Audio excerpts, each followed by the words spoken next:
Now students इस question को देखते हैं। Assertion the value of tan 60 by cot 60, the value of tan 60 by cot 60 is equals to 3। अब सुनिए मेरी बात को आराम से, देखिए इसको हम क्या लिख सकते हैं, tan 60, ठीक है।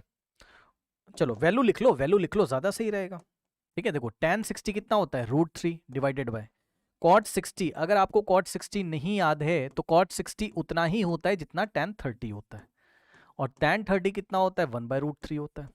यानी कि cot 60 कितना हो जाएगा, cot 60 1/√3 हो जाएगा, ठीक है। तो cot 60 की वैल्यू रखोगे तो 1/√3 ऐसे है ना।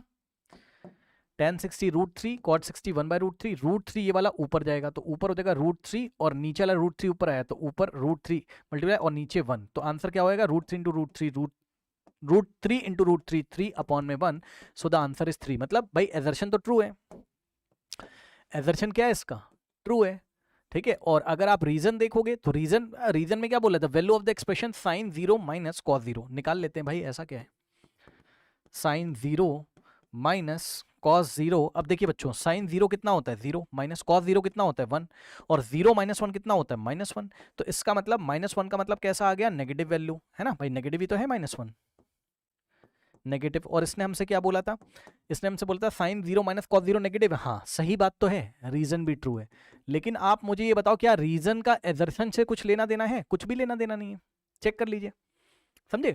मतलब assertion is true, reason is true, but reason is not the correct explanation of assertion, okay. Reason assertion को एक्सप्लेन नहीं कर रहा है, okay.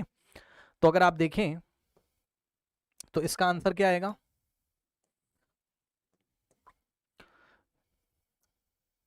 Option B, both assertion and reason are true but reason is not the correct explanation of assertion. बात समझ में आई, इस तरीके से हम इसको करेंगे, ठीक है ना। चलिए चलते हम लोग नेक्स्ट क्वेश्चन की तरफ।